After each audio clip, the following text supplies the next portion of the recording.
दोस्तों हमारे देश के अंदर नकली पंडितों ने एक बेशर्म पूजा शुरू करवाई हुई है जिसको कहते हैं शिवलिंग की पूजा। आप किसी देवता का अगर लिंग पूज रहे हो, उसका गुप्तांग अर्थात उसकी मूत्रेंद्री पूज रहे हो, तो इसको बेशर्मी की पूजा ना कहे तो क्या कहे। देखिए पवित्र शिव पुराण के अंदर प्रमाण। तो ये है पवित्र शिव महापुराण, द्वितीय खंड है, 24 कोड है, गीता प्रेस गोरखपुर से है। इसमें आ जाओ कोटि रुद्र संहिता के अंदर अध्याय नंबर 12। यहाँ पे देखो शिवलिंग की कथा दी हुई है। जो दारू नामक श्रेष्ठ वन है वहाँ नित्य शिव जी के ध्यान में तत्पर शिव भक्त ब्राह्मण रहा करते थे। तीनों कालों में शिव जी की पूजा करते थे और नाना प्रकार के स्तोत्रों से उनकी स्तुति किया करते थे। परम भगत थे ये शिव जी के। वे शिव भक्त श्रेष्ठ ब्राह्मण किसी समय समिधा लेने के लिए वन में गए हुए थे।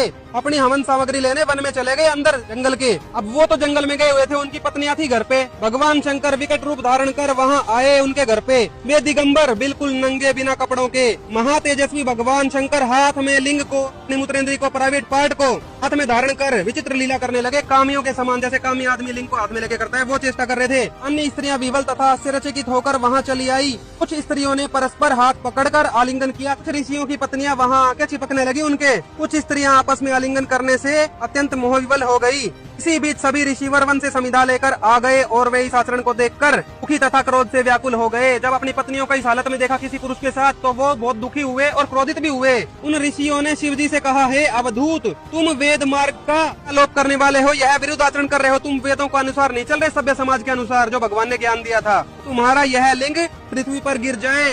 लिंग के कटने का श्राप दे दिया ऋषियों ने। हे महर्षियों, उनके ऐसा कहने पर अद्भुत रूप वाले उन अवधूत वेशधारी शिव का वह लिंग शीघ्र ही पृथ्वी पर गिर पड़ा। उनका लिंग कट के गिर गया। श्राप के कारण अग्नि तुल्य उस महेश्वर लिंग ने सामने स्थित सभी वस्तुओं को जला डाला। मतलब उसमें आग लग गई, सब वस्तुओं को जलाने लगा। सभी भयभीत हो गए। वे सब दुखित हो आपस में मिलकर ब्रह्मा जी की शरण में गए सारे ऋषि। फिर देखो ब्रह्मा जी ने क्या कहा। ब्रह्मा जी बोले, हे देवताओं, आप लोग देवी पार्वती की आराधना करके उन शिवा से प्रार्थना कीजिए। यदि वे योनि पीठात्मक रूप धारण कर लें तो वह शिवलिंग स्थिर हो जाएगा। मतलब पार्वती जी की योनि में स्थिर हो सकता है यह शिवलिंग, तब शांत होएगा। शतरुद्रीय मंत्रों से कलश के जल से उस शिवलिंग का अभिषेक करना चाहिए। अब जल का अभिषेक इसलिए होता है क्योंकि शिवलिंग में आग लगी हुई थी। आगे देखो, ऋषियों ने ब्रह्मा को साथ लेकर पार्वती की प्रार्थना की और पार्वती तथा शिव को प्रसन्न करके पूर्वोक्त विधि संपादित कर उत्तम लिंग स्थापित किया। तब शिव जी प्रसन्न हो गए और जगदम्बा पार्वती भी प्रसन्न हो गई। इसके बाद उन पार्वती ने उस शिवलिंग को पीठ रूप धारण कर लिया अपनी योनि में। हे द्विजों,